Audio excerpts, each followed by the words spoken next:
Thank you! This is my song in defense of the fence.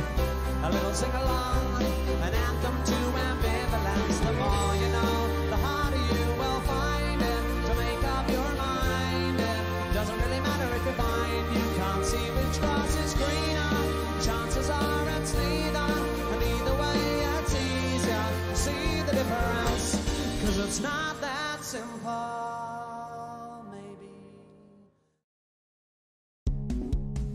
Salve galera, sejam todos muito bem-vindos. Como é que vocês estão? Tudo beleza? Tranquilo? Estamos aqui hoje para a primeira entrevista aqui. A gente está com um cenário um pouquinho novo aqui, modificado, o escritório deu uma reformulada. Mas estamos começando aqui mais um dia de Bota no Difícil. Sejam todos bem-vindos. Agradecer a presença de todos que já estão aí. A gente já está abrindo a live com 25 pessoas. Que sucesso! Valeu demais. E...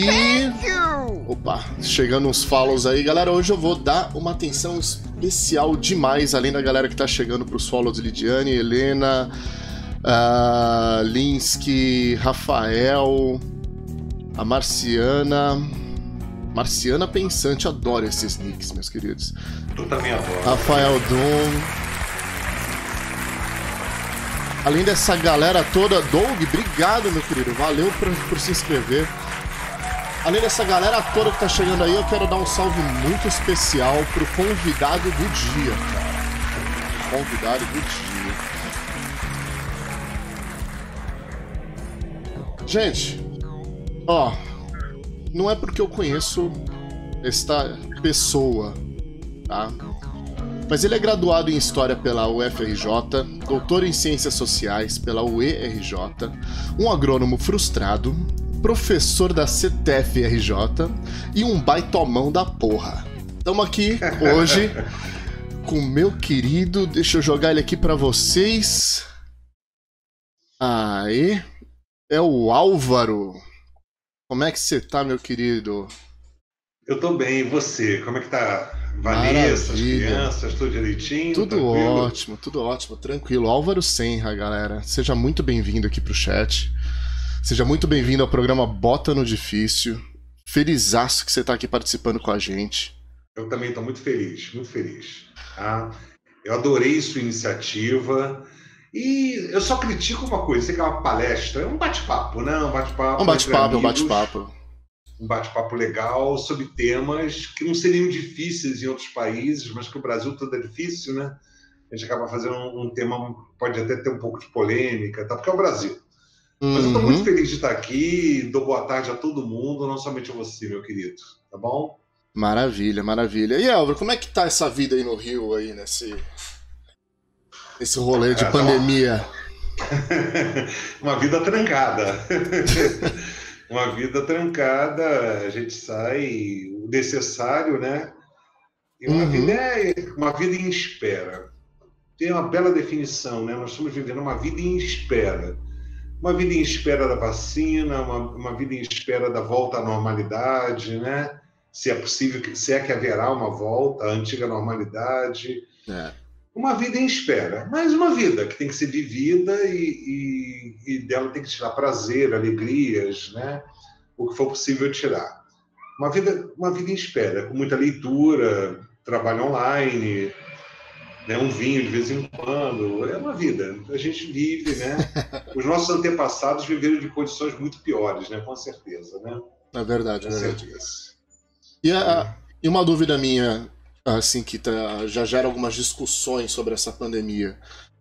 Essa vida em casa, você tá bebendo mais ou menos? Eu tô bebendo. Porque eu achei que ia beber menos e eu tô bebendo mais, cara. Eu tô bebendo, eu tirei aqui, eu não gosto muito de citar, não, né? Mas eu tenho um livro aqui muito interessante de psicologia chamado A Negação da Morte. E tem uma citação aqui que é muito interessante que ele faz, né? De Omar Khayyam, que foi o poeta do vinho persa, né? Eu bebo não por simplesmente gostar de vinho, nem para zombar da fé, não. É apenas para esquecer de mim mesmo por um instante. É só por isso que desejo da embriaguez, apenas isso, né? Ninguém aqui se embriaga, claro. A gente bebe. Uhum. E até hoje, ultimamente, tem uns antropólogos, uns pesquisadores questionando, o que é muito interessante, se a sobriedade é o estado normal da humanidade, né? Por que se convencionou falar, se você lembrar, por exemplo, que na Europa, antes da Revolução Industrial, se bebia em média, cada pessoa bebia em média 5 litros de cerveja por dia, né? Então, o estado normal das pessoas era tomar cerveja o tempo todo. A água era muito ruim, a qualidade da água era muito ruim. As pessoas viviam num estado de sem embriaguez permanente, né? Vamos dizer assim. Mas a gente está aqui para questionar mesmo, né?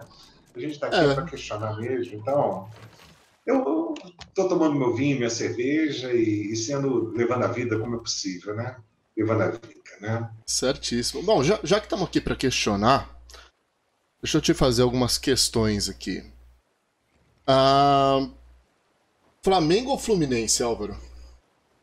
Flamengo, claro, óbvio. Claro que Flamengo, né? Óbvio.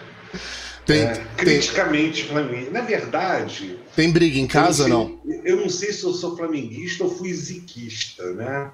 Que eu tive a alegria de crescer vendo o Zico jogar. Eu me lembro, eu era adolescente, quando meu pai me levou ao Maracanã e eu vi Zico, né? Eu acredito que o Renato esteja presente ao nosso bate-papo. Renato é o homem que mais entende de Zico no Brasil, depois da mulher do Zico, né? Obviamente flamenguista, claro, não tenha dúvida disso, né? Vamos aqui, outra pergunta bem simples para você. Você se considera uma pessoa otimista ou pessimista? Bem, eu me considero normal. E sendo normal, eu sou pessimista, né? Não há porquê. O otimismo, o que é ser otimista, né? O otimista é o precipício para a frustração, né? Eu sempre converso, eu sou professor, né? Eu sempre converso com meus alunos. O que é ter 55 anos? O que é ter 56 anos, né? De um modo geral, é ter a saúde e a energia dos 20 com muito menos amigos, né? Aos 20 anos, nós achamos que todas as pessoas são legais, todo mundo é nosso amigo, né? Os amores, né, são perfeitos, tal, né? Então, a própria vida vai ensinando para a gente que o realismo ele implica uma visão crítica, né? A começar uma visão crítica do próprio ser humano, né? O ser humano é muito difícil, é muito difícil. Todo mundo é legal, até o momento que seus interesses são postos em jogo, né? Eu sou uma pessoa... Eu não gosto muito de definição, não, Ricardo, mas eu vou me definir como divertidamente pessimista, tá? Ironicamente pessimista, de um pessimismo que traz em si o bom humor, né? Acho que seria algo mais tipo humor judaico. Os judeus são ótimos, que eles fazem humor da própria desgraça. Mas você se considera... Não é ótima definição, né? Sim. O humor judeu é fantástico, eles fazem humor da própria desgraça, né? Eu sou ironicamente pessimista. Né? Mas dentro disso você se considera uma pessoa de muita fé ou de pouca fé? Eu me considero uma pessoa sem fé. Uma pessoa sem fé? Me fala mais sobre isso. Vou falar bastante sobre isso, tá? Manda ver. Para começar, é uma coisa que é muito interessante, né? O como isso causa estranhamento no Brasil, né? O como as pessoas sem fé são vistas como seres estranhos, alienígenas, né? Seres de outro planeta. Eu vou tentar desdobrar a coisa em 2 momentos, tá? Em 2 momentos, depois se alguém quiser perguntar, se você quiser perguntar. Eu acho que um primeiro momento sobre isso não é uma coisa da minha natureza individual. É uma coisa da nossa tradição cultural e da nossa tradição política. Veja você, e vejam vocês todos que estão assistindo, né? A tradição do liberalismo que vem desde a Revolução Francesa. Olha aqui, ninguém aqui está falando em comunismo, socialismo, revolução, nada disso não. Nós estamos falando em liberalismo, tá? A tradição do liberalismo é a separação entre o Estado e a Igreja, né? O Estado laico, né? Uma educação pública laica, o Estado que não tem símbolos religiosos. E eu não estou falando aqui de Estados Unidos, não estou falando aqui da Europa, não estou falando até de vizinhos nossos aqui, como a Argentina e Uruguai, onde o liberalismo, né, enfrentou a igreja, defendeu que a religião era assunto individual, né, lutou pela separação entre Estado e igreja. Então você vê, por exemplo, na Argentina e no Uruguai, o divórcio existe há mais de 100 anos, ou 100 anos, enquanto no Brasil o divórcio só foi instituído na década de 70, 75, se não me engano, né? Nesses países, a educação pública é laica e atinge a imensa maioria da população desde o início do século XX. Aqui, a educação religiosa, né, e nas escolas públicas, símbolos como crucifixos, aulas de religião, né, sempre foram muito presentes. Então, a gente tem uma tradição no Brasil do não enfrentamento dessa questão, da não exposição dessa questão, né, da questão religiosa, como uma questão de âmbito meramente privado. Então você vê, se no passado era a Igreja Católica, né, em tempos mais recentes, as igrejas evangélicas pleiteando, por exemplo, cerceamento a liberdades individuais. Nós temos aqui no Brasil uma tradição liberal que foi muito conservadora em termos morais, foi muito conciliatória, né? Enquanto em outros países o liberalismo ele se bateu mais pelo direito do indivíduo, inclusive não ter religião, né? No México, por exemplo, chegou esse momento em que se fecharam igrejas, em que o Estado assumiu a escola, né, a educação. E eu acho que o nosso país pagou um preço muito grande por isso, né?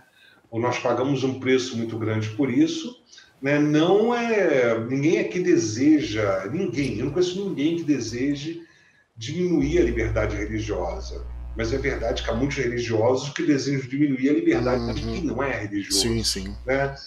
Então isso causa muito estranhamento. Eu mesmo já passei por situações engraçadíssimas, né? Que seriam divertidíssimas se não fossem constrangedoras. Vamos botar um pouquinho de humor aqui. Eu posso citar algumas, né? Uma vez uma senhora me parou na rua para me dar panfletos religiosos. E eu disse, pô, senhora, me desculpa, mas eu não sou religioso, né? Ah, mas você acredita em Deus. Ah, não sei se acredita ou não acredito. Como é que você resolve seu problema com as drogas? Eu disse, senhora, eu não tenho problema com as drogas. Eu preciso ser religioso para não ter problema com as drogas? Senhora, eu não tenho problemas com as drogas. Uma outra situação foi assim, né? Você é muito infeliz. Você não é, senhora, eu não sou infeliz. Mas você é infeliz. Você não. Como é que a senhora me julga? Se eu sou feliz ou não sou feliz, né? Então, assim, essa é a primeira questão. Você tem no Brasil uma cultura, né, que não foi enfrentada pelo Estado. Não cabe ao Estado enfrentar a fé, de quem tem, de quem deseja ter fé, mas cabe ao Estado garantir a liberdade de pensamento, né? E repito, isso é uma tradição liberal, é uma tradição do liberalismo político, né? Que não foi desenvolvida no Brasil. A isso se soma, aí entra uma característica individual minha, né? Que não está além da política e tal.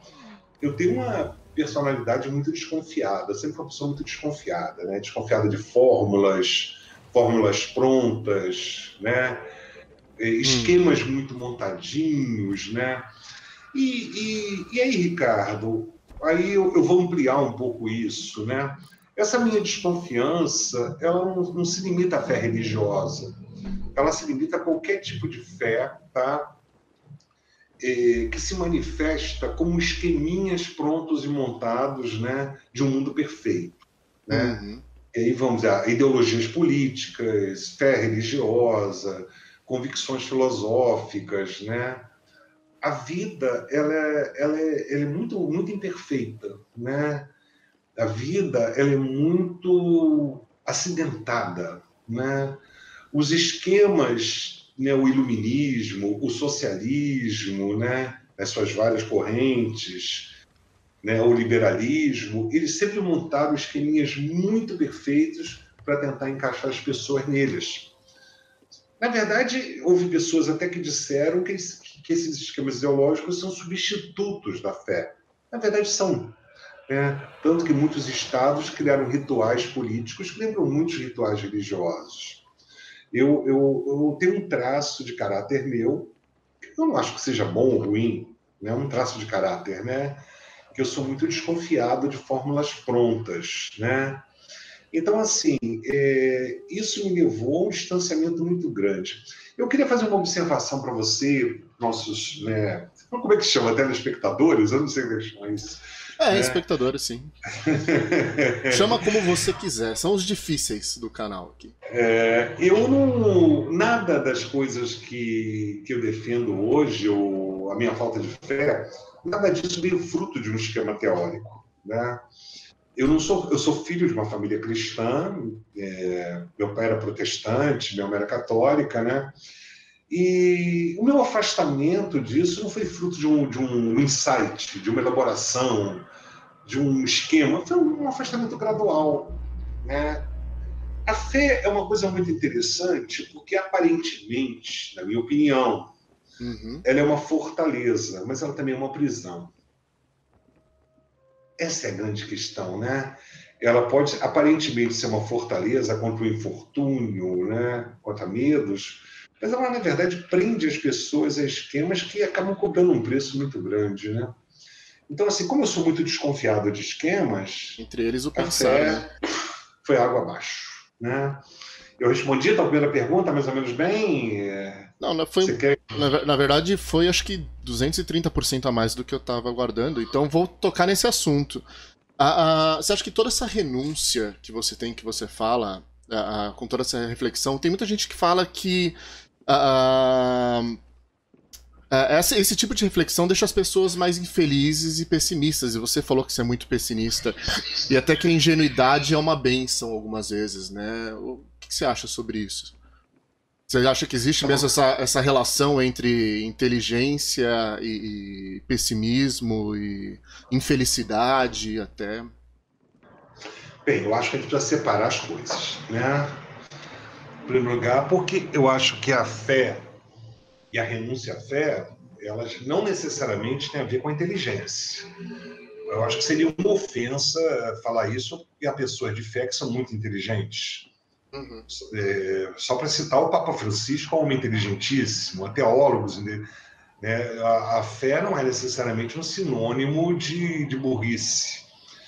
Assim como a falta de fé também não é necessariamente um sinônimo de inteligência, né? Eu acho que tem fé quem tem fé, não tem fé quem não tem fé. Eu não consegui ainda explicações convincentes que levam uma pessoa a optar por uma coisa e levam uma pessoa a optar por outra coisa. É verdade. Vamos lá. A outra coisa é que precisa separar duas coisas, né?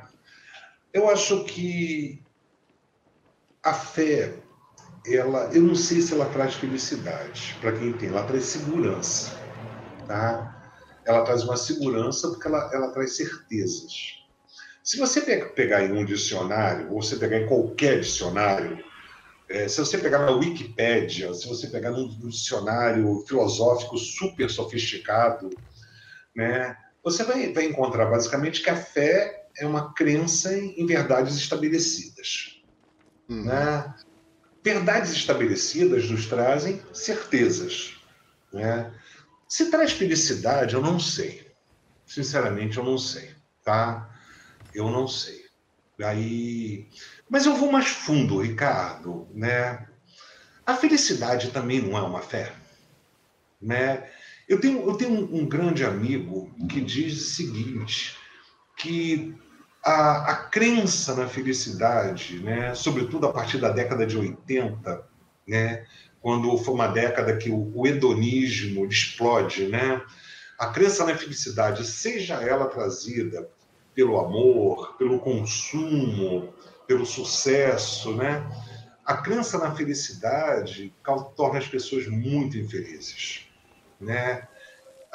Essa crença acrítica na felicidade, ela tem sido uma causa de ansiedade, né? Se você pegar, por exemplo, né, eu sou professor de uma instituição que tem alunos excepcionais, mas nós temos tido muitos casos de depressão, né? E há 2 anos atrás, mais ou menos, eu conversei com uma chefe do departamento pedagógico e ela me disse que os alunos de depressão tinham perfis muito parecidos. Eram jovens muito inteligentes, muito ligados em redes sociais, né? E que se achavam infelizes porque eles viam a felicidade postada nas redes sociais, todo mundo lindo, todo mundo namorando, todo mundo na praia, e não conseguiam se ver assim, né? Então, eu acho que a gente deve questionar, acho que deve questionar tudo, óbvio, Sim. claro, né? Mas a gente deve questionar tudo, todas as crenças, né? Que nos levam à busca obsessiva por resultados. Então, eu vou citar aqui um cara que eu li há uns 2 anos atrás e eu fiquei encantado, né?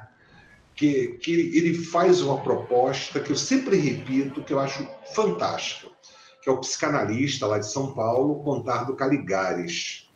Contardo Caligares deu uma entrevista, se você jogar, qualquer um que jogar essa frase no Google, né, você vai em segundos chegar nessa entrevista, que ela é famosíssima. Então ele fala o seguinte: eu não quero ser feliz, eu quero ter uma vida interessante. E aí ele vai discorrer, né, a felicidade como algo inatingível, como uma fé, né? E ele propõe algo muito mais palpável, algo muito mais capaz de trazer prazer, né? A substituição do ideal da felicidade pelo ideal de uma vida interessante. É lógico que o que é vida interessante vai variar de cada um para cada um, claro, óbvio, né? Mas eu acho que uma vida de interesses culturais, de experiências, né? De experimentar comidas novas, não ter medo de experimentar. O que ele define como uma vida interessante, né? É o não ter medo de experimentar, tá? Mas eu posso ir além, se vocês não tiverem outras perguntas ou alguém tiver, Não, né? pode avançar, por favor, fica à vontade. O que torna, o que possibilita lutar por uma vida interessante? E aí a gente tem que jogar limpo. A consciência da morte, né? A fé, hoje eu estava relendo esse livro, eu gostei muito, acho que para quem vale demais a pena ler, A Negação da Morte, né? De onde eu tirei aquela frase, né? A experiência humana é uma experiência muito da rejeição da morte, né? E ele fala isso o tempo todo. Quem é o herói? O herói dos mitos, das sagas, né?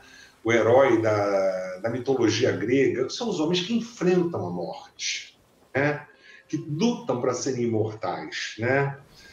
Ele vai dizer que essa é uma luta inglória, é uma luta perdida, né?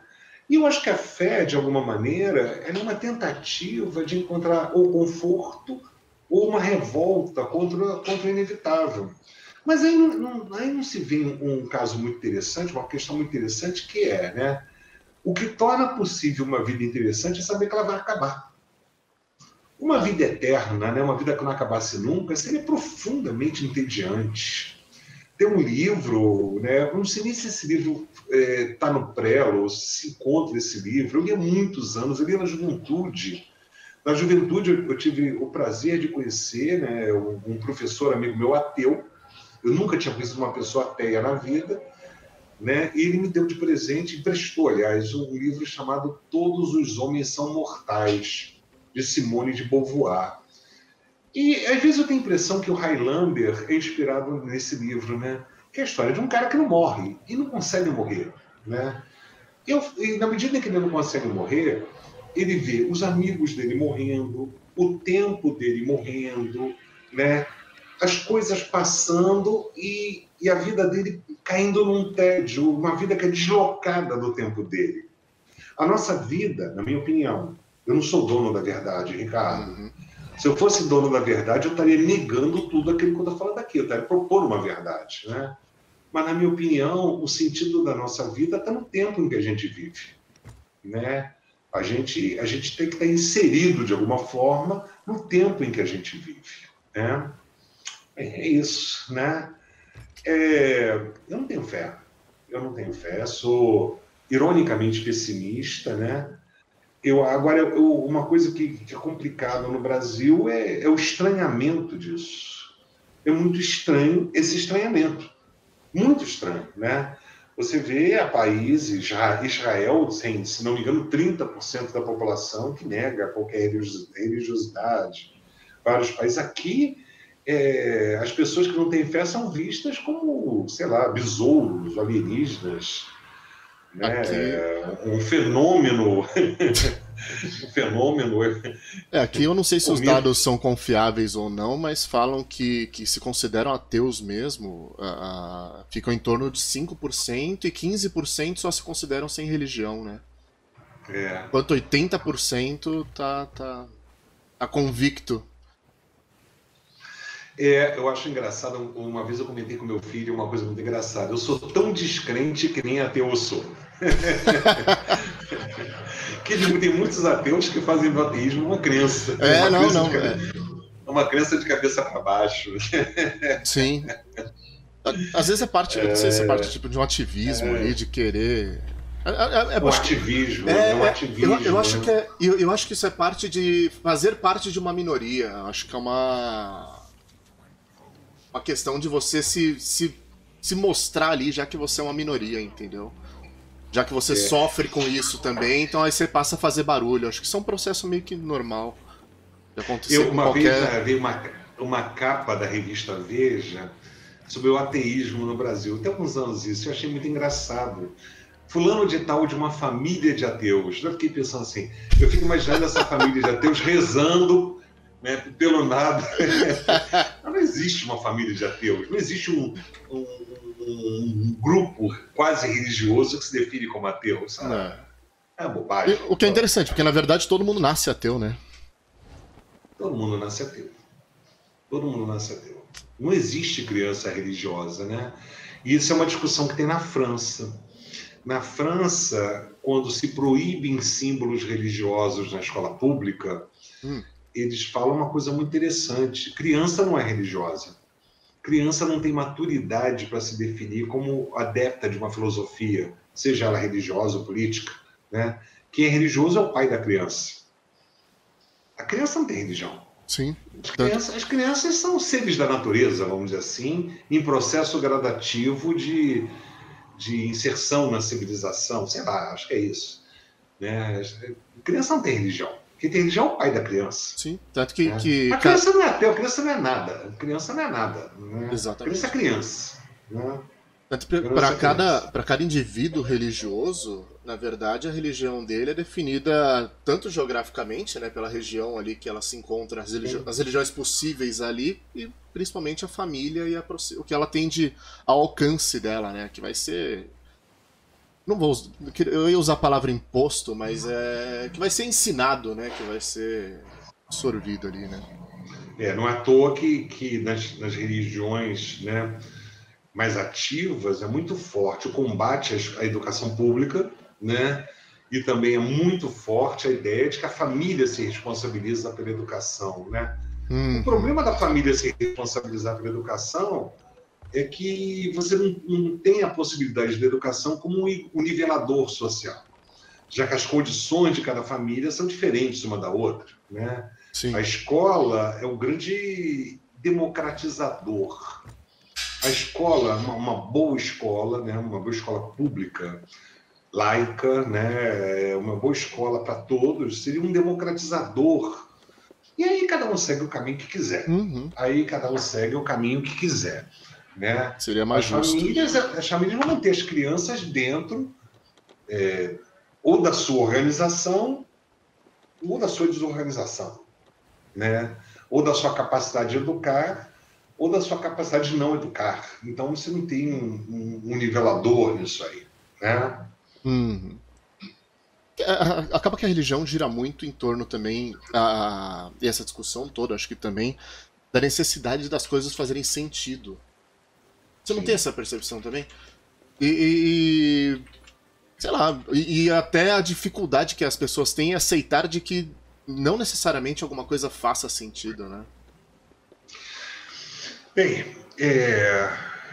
eu acho, Ricardo, eu acho o seguinte, nós trazemos dentro de nós uma história bastante longa, né? Uma história que, se você pegar, esse é um chavão que eu vou falar agora, mas é um chavão verdadeiro, né? Se você pegar a história da humanidade, a civilização deve ser nos últimos 0,1%, 1%, 2%. Então você vê o seguinte, né?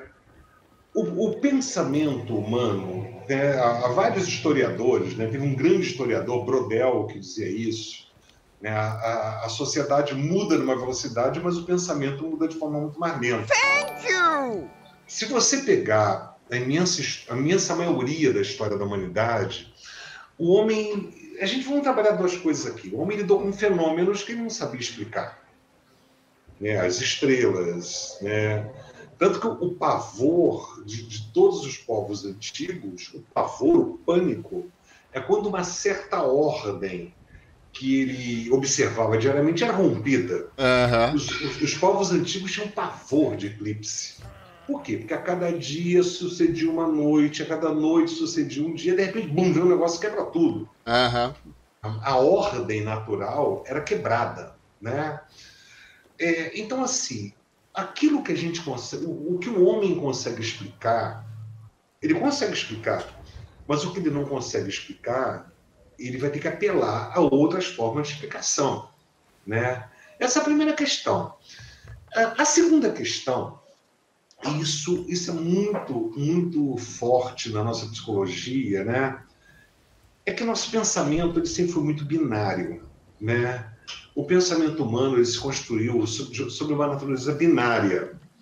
Por quê? Porque os fenômenos que nós observamos, de um modo geral, são binários. Noite, dia, homem, mulher, né? Claro, escuro, eu ou ele. Então você vê, por exemplo, né? Vamos imaginar, nós dois somos de uma tribo há 20 mil anos atrás. Tem um tigre de dente de sabre correndo atrás da gente, né? Eu não vou parar para pensar, não, mas eu tenho que raciocinar que ele tem que alimentar os filhos. Não, ele ou eu. Sim, sim. Antes ele do que eu. Né? Não tem. A nossa construção mental, né? E eu acredito que isso é muito enraizado nos nossos medos até hoje, né? Das nossas paranoias, né? Essa coisa toda. Né? Isso não vai embora assim rapidamente, né? A nossa estrutura mental é muito binária, certo e errado, né? Deus e o diabo, o céu e o inferno, né? Só que essa estrutura binária, ela não dá conta, ela se mantém, ela é simples, né? Aí entra um dado muito interessante, a fé é uma explicação muito simples. A fé oferece respostas simples para problemas que são complexos. Né? A fé, eu não estou dizendo que quem tem fé é burro, eu não estou dizendo isso, pelo amor de Deus, pelo amor de Deus. mas a fé oferece soluções dentro desse esquema, de modo geral, que é binário, né? Então, assim, para a maioria das pessoas, é um conforto muito grande. Agora você vai imaginar, uma quebra da regularidade da natureza. Até hoje nos assusta. Né? Todo dia aparece uma notícia no jornal sobre um possível asteroide que vai cair na Terra. Nós temos muito medo, é um medo ancestral, é um medo, né, da quebra das expectativas, da quebra da regularidade. Você vê a morte, ninguém quer morrer. Sim.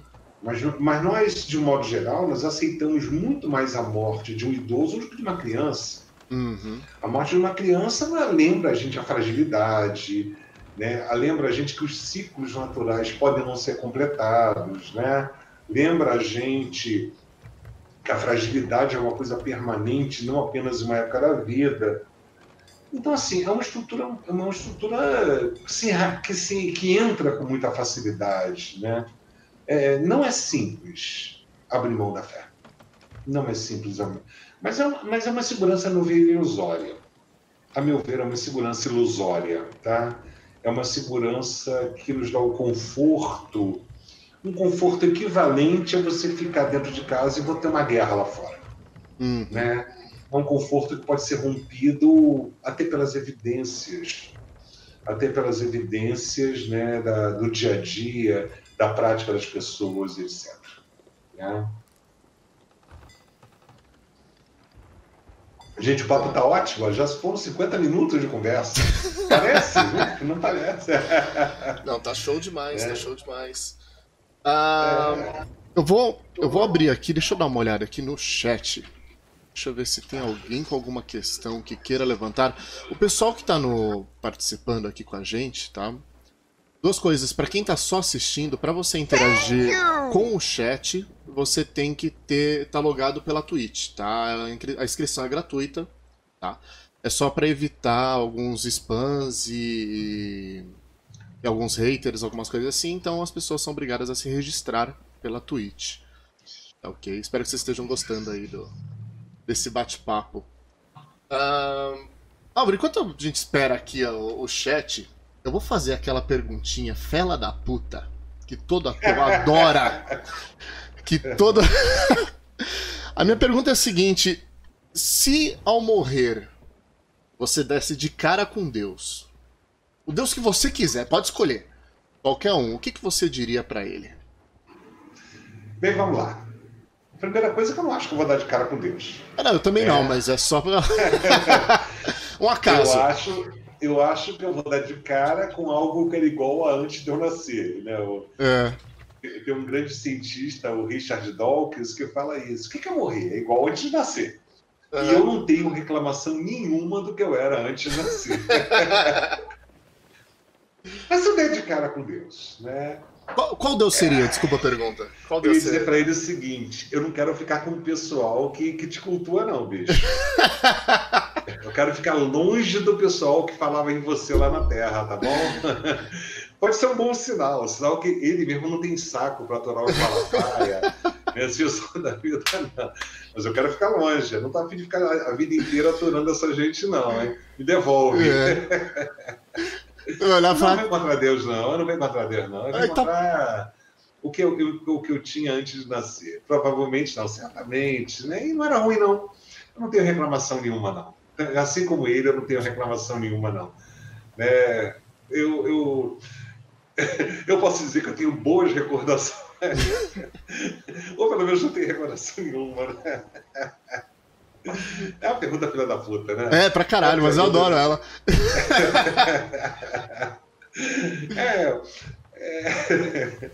E você, o que você vai dizer, Ricardo? Eu vou devolver a pergunta.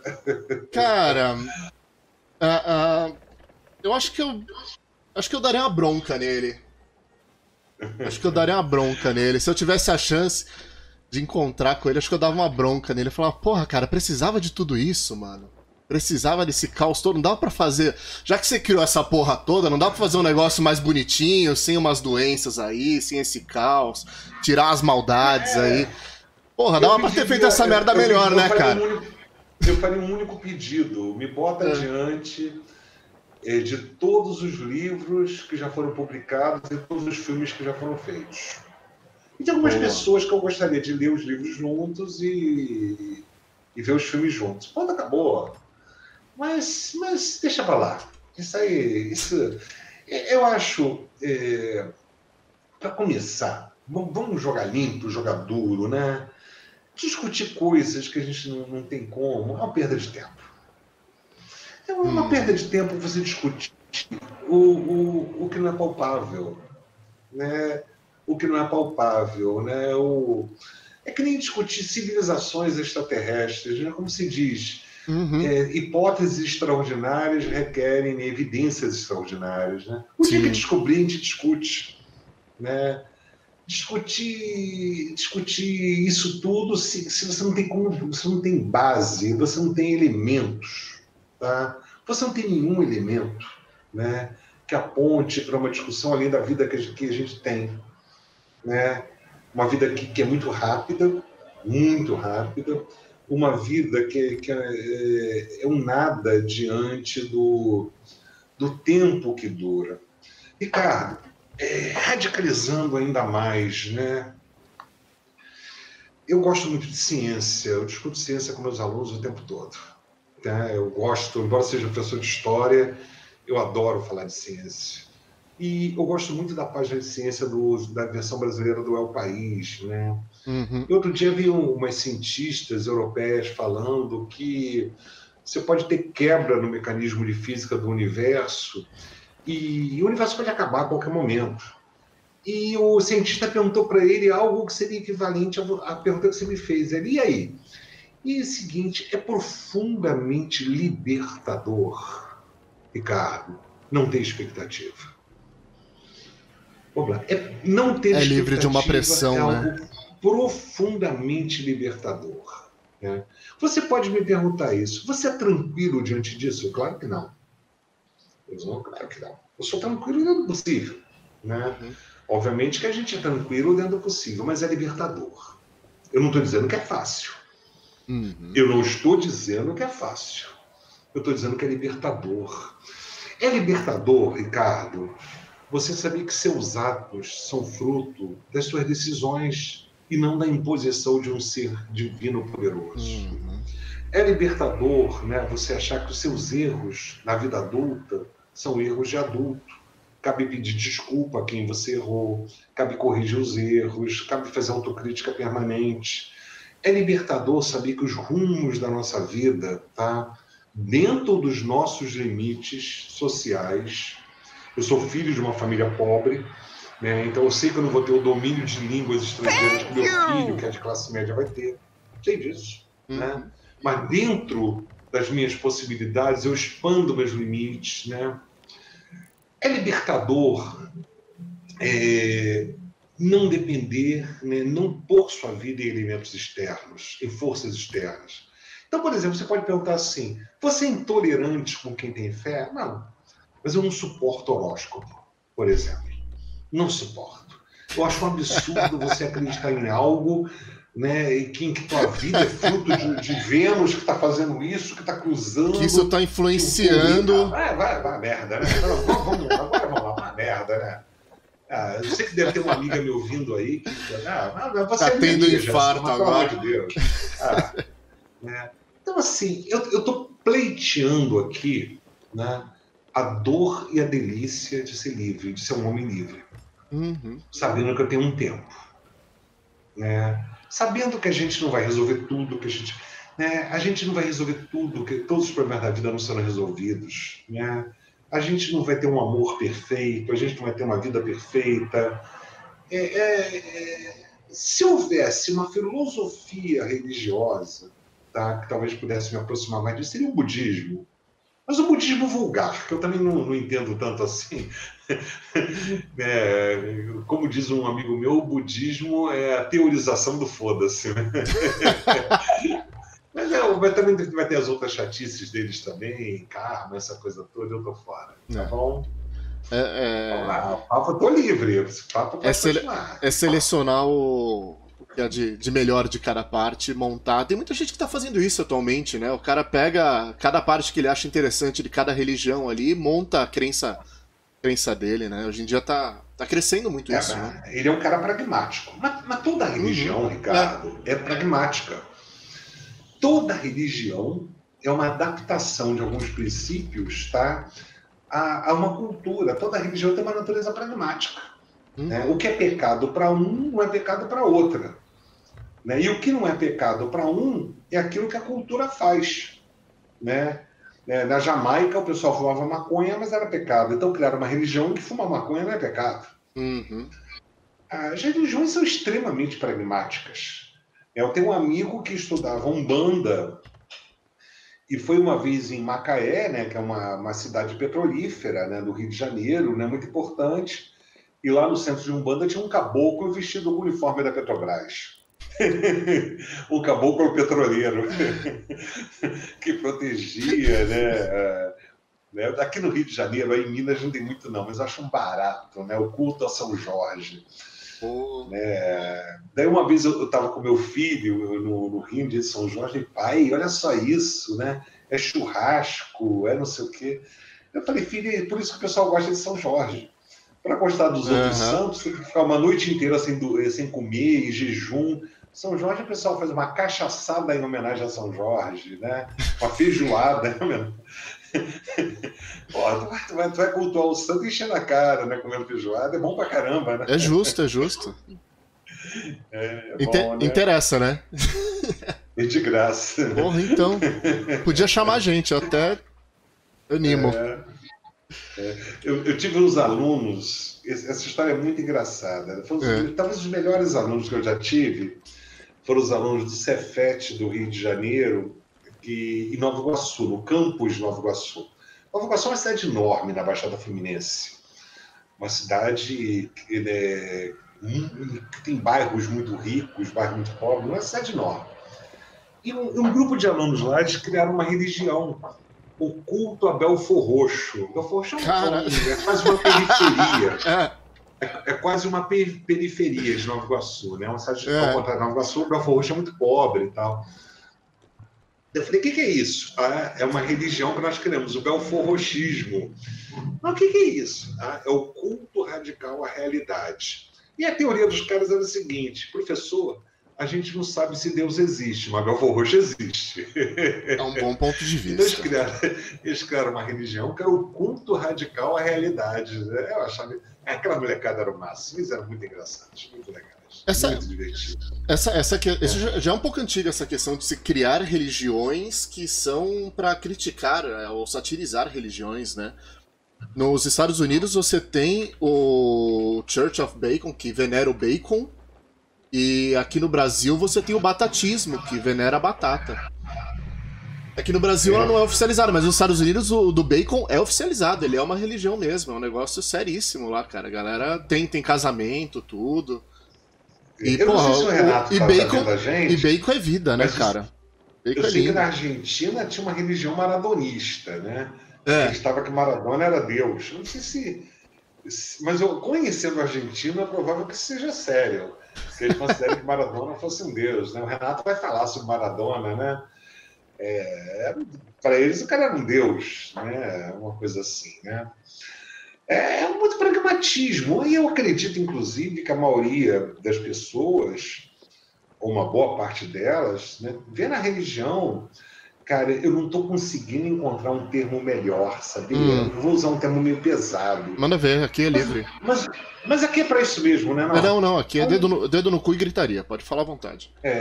Aqui é um balcão de negócios, é uma troca. Eu dou isso para minha divindade dá isso em troca. É um balcão de negócios, né?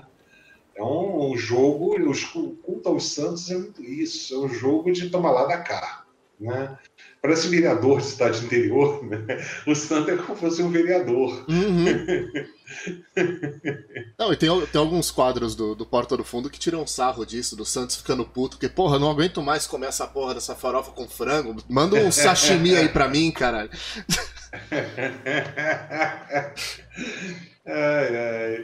A Lidiane falou aqui que pra acreditar em Belfor Roxo tem que ter muita fé. Pra acreditar... Pô, vocês aí, a maioria não é do Rio de Janeiro, eu acredito, né? A Belfor Roxo é uma cidade tão ruim, que os ônibus pra lá não botam assim, Belfor Roxo, eles botam Broxo. Caralho. E na entrada da cidade tinha um portal chamado, né, Bem-vindo a Broxo. Deixa eu falar uma coisa aqui, ó. A Taina Fuli mandou aqui, Álvaro, na parte que a gente tava comentando sobre... você falou que se você fosse lá pro céu que você queria ler, ter a leitura e tal. Como você vê a importância da leitura nessa libertação? Não, desculpa, é outra parte. Mas ela tá perguntando aqui, ó. Como você vê a leitura... como você vê a importância da leitura nesta libertação, Álvaro? Essa é a pergunta. Sem dúvida. Sem dúvida, Ricardo. Sem dúvida. Ricardo, eu não tenho um culto, né, religioso na leitura.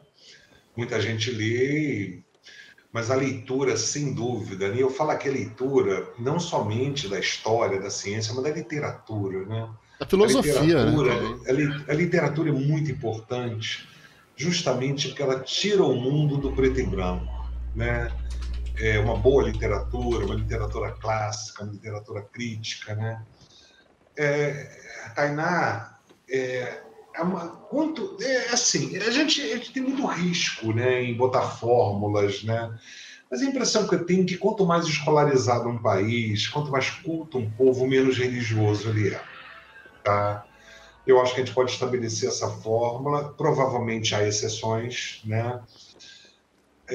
Eu acho. Vamos voltar um pouquinho. Eu acho que a leitura, a cultura, o interesse, tá? Eu acho que a curiosidade, a viagem, viajar, né? Sair do mundinho, conhecer coisas novas, elas abrem muito a cabeça da gente, né? Trazem felicidade. Bem, vamos lá. Vamos renunciar à felicidade como ideal de vida, né? A gente vai ter momentos felizes, momentos leves e momentos pesados, todos teremos, né? Uhum. Mas trazem uma vida interessante. Cara, eu estou assinando embaixo o que aquele cara falou, né? A gente tem que ter uma vida interessante. Eu acho, Tainá, eu acho isso sim. Eu acho que a cultura, entendendo-se cultura, leitura, né? Não somente a leitura pragmática para o nosso trabalho, para o nosso interesse imediato, mas o hábito de ler. Tainá foi minha aluna. Tainá hoje é historiadora, né? Uma pessoa maravilhosa, uma menina que eu tenho. Eu dizia para a turma da Tainá, né? Eu não acho que estudar no sentido ser estudioso é importante. O importante é gostar de ler. Aí inclui o estudo e as coisas além do estudo, né? Eu acho que as pessoas têm que gostar de ler, tem que ter assunto, tem que ampliar seus horizontes, ler tudo. Ler, inclusive, aquilo que a gente não concorda. É muito fácil ler só as coisas, os autores com que a gente concorda, né? Eu acho que Ler, principalmente, né, Álvaro? a gente tem que ler, inclusive, o que vai contra aquilo que a gente acredita. Uhum. Né? A gente tem que ler, inclusive, o que nos choca. Às vezes a gente tem que ler o que nos choca. Né? A gente tem que ler o que nos contraria. Né? Mas, com certeza, eu vou falar uma coisa, Tainá. Eu não me acho exemplo para nada, mas, com certeza, se eu não fosse um cara obcecado em ler, eu não teria sido o professor que eu fui para tanta gente. Com certeza, tá? E aí é o único momento que eu vou ceder um pouco, talvez, a minha vaidade, a meu orgulho profissional, né? As minhas aulas são, talvez, muito menos interessantes pelo conteúdo que eu dou e muito mais interessantes pelos papos que eu bato com os alunos, né? A gente tem que ler. Ler é muito importante. O hábito da leitura é muito importante, né? Todo mundo deveria ter 2 horas diárias para poder ler. Ler o que quiser, sem restrição. Agora, na pandemia, por exemplo, toda semana eu mandei um livro para meus alunos. Olha, foram 20 e poucas semanas mandando livros. Se eu mandei 2 livros de história, eu mandei muito. Eu mandei literatura. Eu mandei Um Apanhador nos Campos de Centeio. Eu mandei literatura africana. Mandei Graciliano Ramos. Eu mandei autores novos como Daniel Galera. Eu mandei tudo. Tudo que eu achei, eu mandei. Tá? Leu quem quis. Alguns leram, com certeza. Tá?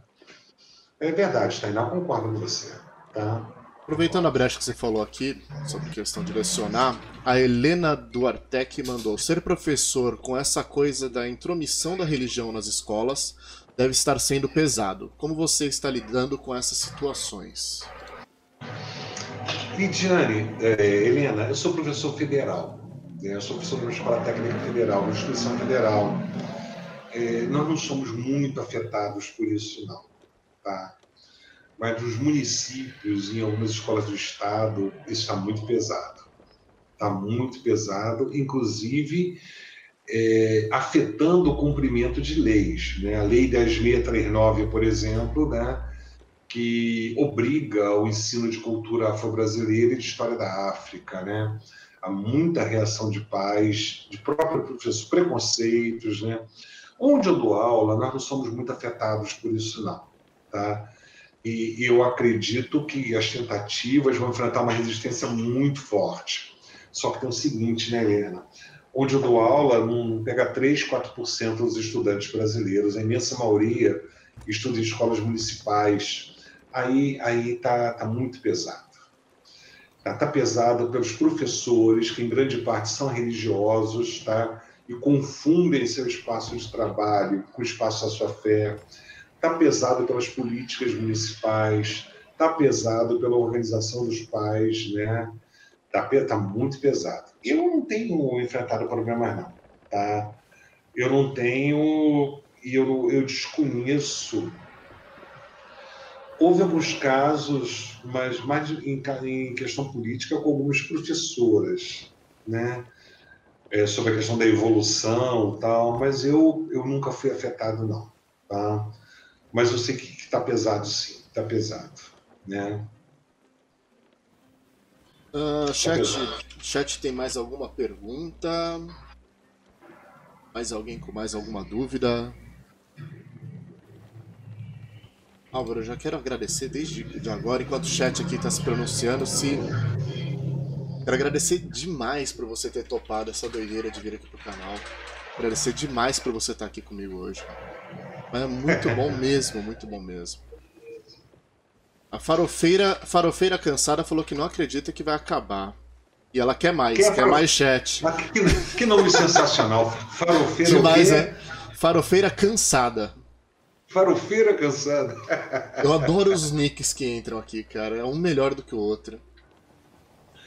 Farofeira cansada, que delícia. Demais, né? Eu acho o seguinte. Todas as opções que nós fazemos na vida são difíceis, né? A vida é muito difícil. A vida não é uma coisa simples, né? A vida é batalha. Eu estou chegando a 60 anos, né? E achei que poderia estar num momento de descanso, de despreocupação. Daí vem a Covid, daí vem, né, os problemas de perda de salário com a aposentadoria, vem outros problemas de saúde. A vida é uma coisa muito difícil, né? Uhum. E é natural, é muito natural que as pessoas queiram portos seguros, né? Queiram uma tranquilidade. O problema é que a maioria desses portos seguros são ilusões. Todo mundo já ouviu falar de Freud, né? É engraçado, eu não gosto de citar não, mas eu fiz algumas citaçõezinhas, porque são citações muito interessantes, né? Com vontade. O Freud dizia uma coisa muito legal. As massas não querem a verdade, as massas querem ilusões, né? Então, assim, eu e muita gente, com dificuldade, com passos à frente e passos atrás, eu acho que a gente resolveu encarar. A gente vai morrer, cara. A gente vai ficar doente, né? Amar é difícil, casar é difícil, viver é difícil, trabalhar. Então, assim, encarar isso de uma forma frontal, de peito aberto, entendeu? Sem buscar refúgios ilusórios. Se vocês me perguntarem assim, tá? Você acredita que tem vida após a morte? Não acredito, não. Mas eu acredito que nada vai durar eternamente. Acredito que eu vou morrer, claro, mas a nossa espécie vai desaparecer, nosso planeta vai desaparecer, um dia o próprio universo vai desaparecer. Tá? Acredito que a gente vai se diluir na natureza, não individualmente, né? Mas, assim, eu acho que a gente precisa ter uma postura filosófica diante disso, tá? De tornar esse nosso tempo um tempo de verdade, de busca pela verdade, né? Um tempo interessante. Um tempo interessante, né? O que é um tempo interessante, né? Porque vamos mais fundo ainda, né? Gente que tem a verdade é chata pra cacete. É um saco conversar com gente que tem a razão, que tem a verdade, que explica tudo, né? É renunciar a isso. Não é renunciar a princípios morais, né? Não é renunciar a princípios éticos, não é renunciar a alguns elementos da civilização. A nossa civilização tem umas bases que são... Eu não vejo por que questionar o trabalho, a educação, né? Eu posso questionar a exploração do trabalho, mas não o trabalho, né? Mas eu vou lidar com gente que é dona da verdade é chato pra cacete. É muito chato, entendeu? Então a gente renunciar a isso e tornar a nossa vida uma vida mais leve e interessante. Eu sou assim? Acho que não. Mas eu tento. A gente tenta, né? A gente corre atrás, né? A gente tem que correr atrás, né? Tem mais alguém querendo falar, conversar? Bem, deixa eu só voltar Quem? um pouquinho aqui, ó. Quer ver? Quem? Porque eu me confundi uma hora que eu fui falar da questão de você no céu, eu acabei lendo a pergunta de baixo e tinha uma anterior. A Marciana Pensante. Ai, que nome lindo. Ai, Legal, que delícia. né? Ela Ela perguntou. é de Marte mesmo? É de Varginha? Olha, eu espero que sim, viu? Isso agregaria muito aqui a conversa, eu acho. Aí sim, né? Que eu confundi, na verdade. Eu fui falar da Tainá, eu falei que era na parte que você tava com Deus, mas não, era da pergunta anterior, eu me confundi aí. A Marciana Pensante que perguntou na parte que você falou lá, que se você estivesse no céu você queria ter todos os filmes e livros. A pergunta dela é com quem você gostaria de ver os filmes e os livros juntos? Com todas as pessoas que eu amo, tá? Amo criticamente. Não somente no âmbito familiar, né? Minha mulher, meu filho, mas as pessoas que eu gosto de estar junto, com as pessoas com quem eu me sinto bem, e longe de todo mundo que é chato. E tá, gente, eu quero distância de gente chata, tá? Eu quero ver e quero trocar também. Tem hora que eu quero ver sozinho, tem hora que eu quero trocar o grupo, mas eu queria estar próximo. Mas isso não vai acontecer, não. Isso é uma fantasia ilusória. Eu vou tentar ler todos os livros que eu posso ainda nessa vida mesmo. Isso é uma ficção. Mas é uma boa ficção, né? Uma Sim, ficção legal. Mas eu gostaria, mas não vai acontecer, não. Não vai acontecer, não. Né? Acabou. Né? Acabou. Né? Tá bom, Marciana? Marciana Pensante. Nossa, que barato. Vamos ver, tem uma pergunta do Liskeut. Não sei se eu tô pronunciando certo. Ele perguntou aqui: se fosse pra um deus te receber no pós-morte, qual deus você gostaria? Nebuchadnezzar. Quando eu era garoto, tinha um quadrinho. Tinha um quadrinho chamado Croc, que era um legionário. Já se alguém viu aqui, Croc? Ele cultuava um deus que era safado pra cacete, um deus mau caráter. Mas ele é engraçado. Nebuchadnezzar. Nebuchadnezzar. Ele era um deus muito sem vergonha, muito safado, né? Tipo a gente, assim. Muito engraçado ele, né? Era dos nossos, então. Deixa eu ver aqui mais alguma pergunta. A Marciana falou que viver em Marte é melhor do que aí na Terra. Isso eu tenho certeza, viu? Certamente. Até porque você tá longe de um monte de injeção de saco. Certamente. Marte deve ser muito legal, né? Tem uma série no Netflix agora bem legal sobre Marte, né? Bem legal. Uma série de ficção científica que junta com a Terra, né? Qual que é? Você lembra? De repente, quem sabe, né? Dizem que na hora da morte a gente entra um furacão na cabeça da gente, de repente entram todos os livros que eu queria ter lido e não consegui ler, né? Nesse meio do caminho, quem sabe, né? Vai que dá essa sorte. Ler é muito bom, né? Ler é legal. Marciana, ler é muito legal. É muito legal. Muito legal. Depois a gente pode fazer outro bate-papo aqui, Ricardo, inclusive com outras pessoas, né? Com livros, né? Livros legais. Né? Tem livros que marcam muito a vida da gente, né? E é uma coisa muito legal. Eu vou aproveitar para lembrar uma coisa aqui. Você tem livros publicados, né, Álvaro? Eu tenho 2 livros acadêmicos, alguns artigos, e eu publiquei meu primeiro conto. Né? Muito simples, um conto de amor. Né? Muito simples, foi um concursozinho, eu participei e ganhei. Eu gosto muito de escrever também. Eu estou tomando coragem, né, para ver se ano que vem eu arrisco publicar literatura. Né? Ricardo, vamos lá então. Sabe qual é o saco disso aqui? É que um assunto puxa outro. Né? Olha, eu tenho um compromisso às 3 horas da manhã. Até lá... Não, daqui a pouco começa a ficar chato. Não, sei. Pode seguir. Se eu me fizesse uma pergunta, se eu fosse pro lado daí, pro outro lado da vida, e me fizesse uma pergunta, eu perguntaria assim: o que você sugere como substituto da fé? Eu não vou pensar duas vezes. A arte. A arte é o grande substituto da fé. Né? A arte, ela nos leva a emoções. Eu, de um modo geral, Ricardo, eu sou uma pessoa meio dura, meio fria, na questão da manifestação das minhas emoções, salvo em ambientes muito, muito reservados, né?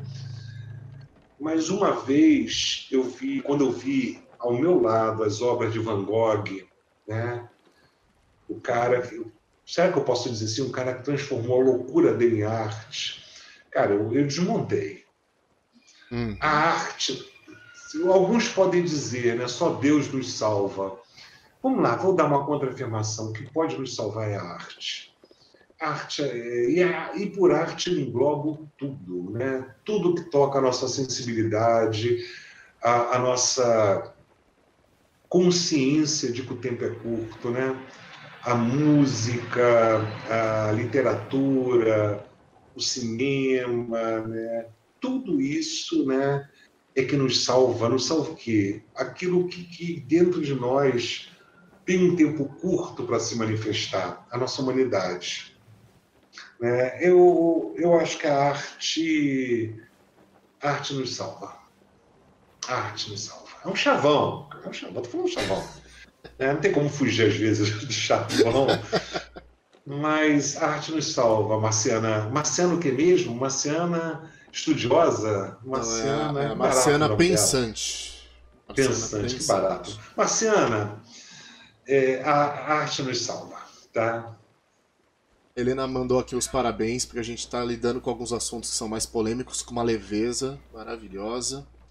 Mas esse não é o objetivo do teu programa? Com toda certeza, mas é bom ressaltar isso, que a galera tá sentindo isso é bacana, o pessoal que tá acompanhando a gente tá na mesma sintonia que a gente, isso que é bacana. A gente não precisa puxar o revólver para discutir diferenças ou coisas, né? A gente pode discutir com leveza, né? Não tem razão para... Né? Helena Duartec perguntou se você acha que o MEC vai retroceder quanto aos retornos das aulas. Acho que já caiu isso, né? Eu acho que caiu. A Bernadette mandou aqui embaixo, ó, já caiu a portaria. Já mandou aqui. Tá. A farofeira pediu pra continuar às 3 da manhã, que ela vai adorar. Bernadette falando que a arte é realmente libertadora. Arte liberta. Acho que é isso. Mais alguém tem alguma colocação da live, galera? O papo tá muito gostoso. Álvaro, se quiser fazer mais uma consideração, fique à vontade, meu querido. A gente tá aqui, só um detalhe, a gente tá aqui navegando, né? Pra quem tá acompanhando a live aí, enquanto esse bate-papo rola, eu tomei a decisão de a gente ficar navegando. Gente, olha só. Todo mundo é ateu para a religião dos outros. O papel, uma vez, uma época que eu estava muito, muito endiabrado, eu estou mais calmo. Um aluno me perguntou assim, né? Já foi no Cefet. Álvaro, qual foi a maior invenção da humanidade? Eu falei, eu não tenho a mínima ideia. Talvez o chuveiro elétrico, sei lá. Tenho a mínima ideia. Deus. Mas eu sei qual foi a pior. A religião. Ah, tá. Nesse sentido. A religião é uma fonte de ódio, de intolerância, que causou um mal enorme à humanidade. Deu para fugir dela? Eu acho que não. A gente tem que entender que o que existe. Surgiria cedo ou tarde, né? Não adianta. E talvez... E também eu não vou também eliminar que movimentos religiosos tiveram a natureza libertadora, né, para aquele momento e tal, né? Mas ela foi construída em cima de um pensamento que é um pensamento profundamente excludente, binário, né? Nós e eles, né? Todo mundo é ateu para a religião dos outros. Se você pegar dentro do próprio cristianismo os critérios de quem vai para o céu e vai para o inferno, todo mundo vai para o inferno. Uhum. Que o que vai para o céu numa manda para o inferno na outra. Se todos estiverem certos, todo mundo vai para o inferno. Não, além do que, para uma religião estar 100% certa, as outras têm que ter alguma coisa errada, porque senão não bate, né? Não bate. Então... É uma fortaleza, né, porque dá segurança, mas uma fortaleza ilusória. Uma fortaleza ilusória é uma prisão. Prisão da segurança, né? Tem um fenômeno social que é muito interessante, que são pessoas que ficam em cana durante muito tempo, né? Caras que ficam presos durante muito tempo e quando são libertados não querem mais sair, que se acostumaram a viver naquilo ali. Né? A prisão é uma zona de conforto. Né? A prisão pode ser umas lá, você tem comida, tem uma regra, tá? É muito mais comum do que a gente pensa. O cara é condenado a 30 anos de cadeia. Na hora de sair, não quer sair. É tipo casamento. É uma segurança que te aprisiona. É tipo casamento, né, Álvaro? O pensamento nos aprisiona. Não, casamento. O pensamento nos aprisiona também, né? Gente, olha só, eu não sou uma pessoa libertária, resolvida, não. Eu tenho meus conflitos com essas coisas também, né? E ter conflito faz parte do processo da vida. Não é uma coisa simples, não.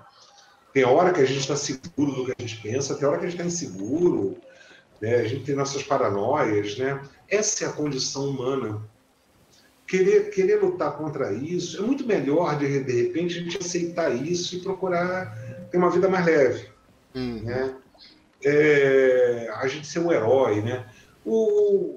Se você pegar, por exemplo, o catolicismo, que eu estudei, eu fiz uma tese de doutorado sobre o catolicismo. Se você for um católico ao pé da letra, desculpa, você é um monstro. Sim. Você tem que ter todo mundo que tem uma religião tem que ter um jeito de burlar as normas daquela religião, porque são impossíveis de serem cumpridas. Simplesmente são impossíveis de serem cumpridas. Um ser humano não consegue cumprir todas essas normas. Não consegue. Tem hora que a gente procura ser mais, mas tem hora que a gente tem que enfrentar um pouco também isso. Né? Não é fácil. E outra coisa, quando você rompe, você paga um preço também. Você vira um esquisito. Você vira uma pessoa maluca, esquisita, né? O diferentão da família, né? Todo mundo enche o saco. Mas a vida é isso também. Se é uma coisa que é legal, Ricardo, você vai sentir isso quando você fizer 50 anos, e que quando a gente faz 50 anos, a gente tem uma espécie de libertação em relação ao que os outros pensam da gente. Posso falar palavrão aqui? Pra caralho. A gente liga o foda-se, né? Até uma certa idade, a gente é muito preocupado com o que os outros pensam da gente. Depois, dane-se. Né? Tá bom? Mais alguém? Show, meu querido. Mais alguém? Mais alguma colocação? Lena Duartec, obrigado por entender. Concordo com a Bernadette. Sem a máquina de lavar não dá pra voltar. Peraí, então eu perdi alguma coisa aqui. Deixa eu voltar um pouquinho o chat aqui. A máquina de lavar é uma invenção sensacional. Nossa, a máquina de lavar quebrou. Máquina de lavar é a melhor. Nossa. A Bernadette mandou aqui na hora que você estava falando das invenções. A máquina de lavar é a melhor, verdade. Salva relacionamentos. A máquina de lavar é sensacional. Né? E a máquina aqui em casa andou quebrada um mês aí, cara, não foi fácil. E a roupa que nunca seca direito, a toalha ficava toda pingada. E aí, é um saco. E aí eu te pergunto, a máquina de lavar, quem foi que fez? A ciência ou Deus? Reflitam sobre isso. Foi uma alma iluminada. Uma alma iluminada, né? Não, é verdade, é verdade. Vão falar que foi o cientista, mas foi Deus que tocou o coração ali. É que nem porra. Né? Uma coisa que eu fico puto, Álvaro, quando você pega lá, o médico vai lá, salva uma vida, e a pessoa, não, mas foi graças a Deus. E você fala, porra, mano, que. A máquina de lavar foi uma alma iluminada. Uma alma iluminada que foi tocada por Deus pra inventar a máquina de lavar. Com certeza. Tá, cara, quase uma hora e meia de bate-papo. A gente calculou que ia ser 20 minutos. Olha só, Ricardo, que legal, hein? Eu não te contei, mas eu duvidava que ia ser 20 minutos já. Galera, tá bom? Mais alguma consideração final, Álvaro? Eu posso ir encerrando aqui. Não, você está satisfeito? Você. Eu quero muito te agradecer. Eu sou muito tímido, né? eu sou uma pessoa muito tímida e eu fiquei muito assim tranquilo, né, com o nosso bate-papo. Queria te agradecer pelo convite, né? Tem muita gente legal que pode falar coisas muito legais de forma leve, descontraída. Parabéns pela sua iniciativa. Vai Muito crescer, obrigado. vai crescer, vai, né, ter um público cada vez maior, eu tenho dúvida nenhuma disso, né? Fico disponível para qualquer outra ocasião, tá bom? E queria agradecer também as pessoas presentes, tá? Desejar boa tarde a todo mundo e aquele abraço para todo mundo aí, tá bom? Tá legal? Maravilha, Álvaro. Obrigado. Galera que está acompanhando, o pessoal que está acompanhando aí. O programa ele vai ter uma reprise aqui na Twitch mesmo. Hoje à noite, às 8 horas da noite, tá? Às 20 horas. E depois eu tenho que seguir só as normas da Twitch de reprodução. Depois de 48 horas ele vai pro YouTube. Aí eu vou estar disponibilizando, mas vocês já podem procurar o canal no YouTube, também chama Bota no Difícil. Ok. Esse é o primeiro programa que eu tenho tô felizaço de estar com o Álvaro no primeiro programa, na abertura aqui do nosso canal como entrevista. Esse é o quadro do convidado da semana, então toda semana a gente tem um convidado que é sempre fodérrimo, que nem foi hoje. E a gente também tem o bate-papo informal, que vem alguém aqui para trocar ideia aleatoriamente, não mais tanto quanto opinião, mas também para trocar uma ideia sobre mais assuntos, sem focar num assunto específico. E agradecer todo mundo que acompanhou, a galera que seguiu aqui, eu vi que tava aí, a Tainá Fuli, Pedro Coelho, Bernadette, Doug SK8 também escreveu, meu amigo Rafael, fotógrafo também, Lidiane, Helena Duartec, Helena Fávero, Liz Kelk, espero que esteja pronunciando correta, e a Márcia Pensante, Rafael do Med, o Gans, essa galera toda que veio, muito obrigado, muito obrigado. A gente teve hoje o Doug SK8, agradecer ele pelo Prime. E também teve mais um Prime, não teve? Eu perdi aqui, acho que foi o Fodaco também que teve o Prime, segundo Prime dele. Gente, muito obrigado pela participação, por incentivar o canal. Só aproveitar e fazer uma divulgação, eu tô mandando aqui no chat o link do Prime, inclusive já tá no link do YouTube também para vocês acompanharem.